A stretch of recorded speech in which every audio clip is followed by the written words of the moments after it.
मंडळी, तुम्ही कधी उकळत्या पाण्यामध्ये शेंगदाणे घालून ही रेसिपी बनवली आहे का? कधीच बनवली नसणार. नेहमीपेक्षा वेगळी आणि चवीला म्हणाल तर एकदम जबरदस्त. एकदा पाहाल तर केल्याशिवाय राहणार नाही. चला तर करायला घेऊयात. यासाठी इथे मी एका भांड्यामध्ये पाणी गरम करायला ठेवलेलं आहे. पाणी चांगलं एकदम गरम करून घ्यायचं. यानंतर इथे मी 1 वाटी शेंगदाणे घेतलेले आहेत. आता शेंगदाणे आहेत ते मी चांगले कोरड्या कपड्याने पुसून घेतले, कारण आपण यामध्ये शेंगदाणे घालणार आहोत ना पाण्यात. हे पाणीसुद्धा आपण नंतर वापरणार आहोत. आता हे कोरड्या कपड्याने पुसून घेतलेले शेंगदाणे या गरम पाण्यामध्ये घालूया. मिक्स करून घ्यायचं आहे आणि याला एक चांगली उकळी काढून घ्यायची आहे. मस्त गरम पाण्यामध्ये हे शेंगदाणे घातल्यामुळे छान फुलले जातात आणि एकदम थोडेसे मऊसूत सुद्धा होतात. तर हे बघा, छान एक उकळी काढून घेतली आहे. गॅसची फ्लेम फास्ट करून उकळी काढून घेतली. झाकण ठेवूया आणि 10 मिनिटासाठी बाजूला ठेवून देऊया. 10 मिनिटात छान असे शेंगदाणे फुलले जातात. तुम्ही पाहू शकता शेंगदाणे मस्त फुललेत. आता या पाण्यातनं शेंगदाणे काढून घेऊया. पहा, मस्त असे फुललेले आहेत. सगळे शेंगदाणे काढून घ्यायचे. मंडळी, तुम्हाला माझी जर रेसिपी आवडत असेल तर प्लीज एक लाईक करायला अजिबात विसरू नका.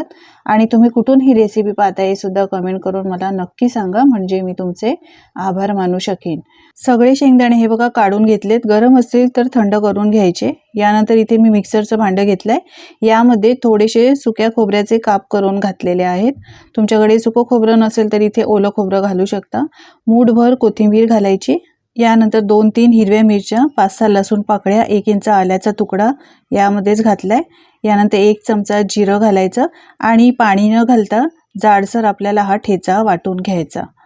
हे बघा, पाणी न घालता मी एकदम असं जाडसर ठेचा वाटून घेतलेला आहे. मस्त हिरवागार ठेचा झालेला आहे. आता हा ठेचा आहे ना मिक्सरच्या भांड्यामधून काढून घेऊया. सगळा ठेचा मी हे बघा काढून घेतलेला आहे. आता याच मिक्सरच्या भांड्यात आपण शेंगदाणे जे उकळून ठेवले होते पाण्यामध्ये ते घालायचे आहे. तर शेंगदाणे गरम असतील तर मिक्सरच्या भांड्यात घालायचे नाही. थोडं थंड करायचं आणि त्यानंतरच मिक्सरच्या भांड्यामध्ये घालायचे आहेत. तर सगळे शेंगदाणे घालून घेऊया यामध्ये. यानंतर पाणी घालायचं. तर शेंगदाणे आपण जे उकळून ठेवलं होतं ना त्यामधलंच थोडंसं पाणी घालते. जास्त पाणी आधी घालायचं नाही. झाकण लावायचं आणि एकदम बारीक अशी पेस्ट करून घ्यायची. हे बघा, मस्त अशी शेंगदाण्याची बारीक पेस्ट तयार झालेली आहे. एकदम बारीक वाटून घ्यायचं आहे. आपण मस्त झणझणीत अशी शेंगदाण्याची आमटी करतोय. नेहमीची डाळ आमटी खाऊन तुम्हाला जर कंटाळा आला असेल, काही वेगळं खायचं असेल तर या पद्धतीने तुम्ही ही शेंगदाण्याची आमटी करून तर बघा, खायला याची चव खूपच भारी आहे. आता कढई गरम करायला ठेवली आहे. यामध्ये 2 चमचे तेल घातलंय. 1 चमचा जिरं घालायचं. आता हिंग पावडर घालूया. शेंगदाणे कधी कधी पचनाला त्रास होतो, अपचनाचा त्रास होतो, पोट फुगतं. तर हे असं होऊ नये यासाठी हिंग पावडरचा वापर नक्की करा.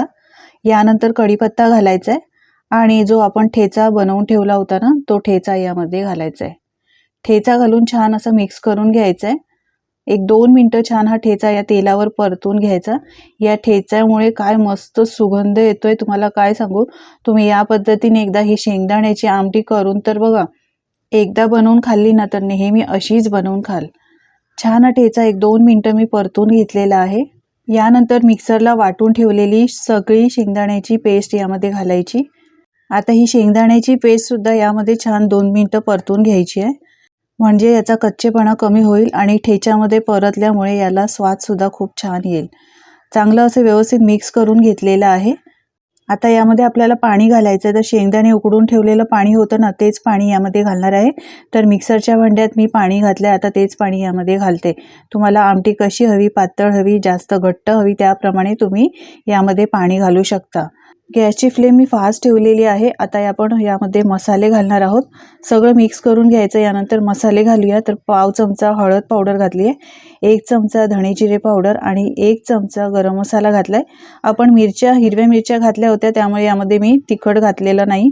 तिखटच मिरच्या होत्या त्यामुळे मला जास्त तिखटची गरज वाटत नाही. तुम्हाला पाहिजे तर तुम्ही इथे लाल तिखट घालू शकता. चवीप्रमाणे मीठ घालायचं आहे आणि परत एकदा मिक्स करून घ्यायचं आहे. मिक्स करून घ्यायचं आहे. छान अशी याला उकळी काढून घ्यायची आहे. छान अशी आमटी ही शिजवून घ्यायची आहे. पाहू शकता मस्त अशी याला उकळी आलेली आहे. एकदा परत मिक्स करून घेऊया. एकसारखं असं मिक्स करत राहायचं म्हणजे तळाला ही आमटी लागत नाही. उपवासाला तर आपण शेंगदाण्याची आमटी बनवतच असतो, पण या पद्धतीने बनवली जात नाही. यामधले बरेच पदार्थ यामध्ये घातले जात नाही. पण इतर वेळेला खाण्यासाठी तुम्ही या पद्धतीने शेंगदाण्याची आमटी बनवू शकता.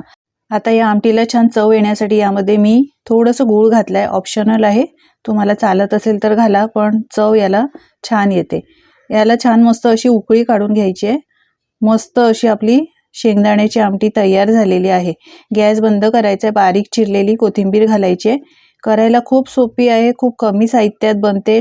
डाळीला दुसरं ऑप्शन आहे हे. तर तुम्ही ही अशी शेंगदाण्याची आमटी बनवू शकता. बनवून बघा या पद्धतीने आणि तुमचे अनुभव माझ्यासोबत शेअर करा. कोथिंबीर घातल्यानंतर सगळं मिक्स करून घेतलेलं आहे. हे बघा, मस्त अशी शेंगदाण्याची आमटी तयार झालेली आहे. गॅस बंद करून घ्यायचा. आमटीची बरीच रेसिपी मी माझ्या चॅनलवर अपलोड केलेले आहे. ते सुद्धा तुम्ही नक्की पहा मंडळी. रोजच्या जेवणासाठी तुम्हाला वेगळा काही पर्याय हवा असेल डाळीपेक्षा वेगळा, तर या पद्धतीने तुम्ही ही शेंगदाण्याची आमटी एकदा बनवून बघा आणि तुमचे अनुभव माझ्यासोबत शेअर करा. ही गरमागरम आमटी गरमागरम भातासोबत खायला खूपच मस्त लागते. तुम्ही कधी गरमागरम भाताबरोबर अशी ही गरमागरम आमटी खाल्ली नसेल तर खाऊन बघा. मला खात्री आहे तुम्हाला नक्कीच आवडेल. आजची रेसिपी मंडळी जराही आवडली असेल तर लाईक करा, शेअर करा आणि अशाच नवनवीन रेसिपी पाहण्यासाठी चॅनलला सबस्क्राईब करायला अजिबात विसरू नका. चला तर पुन्हा भेटूया अशाच वेगळ्या नवनवीन आणि युनिक रेसिपीसोबत. धन्यवाद.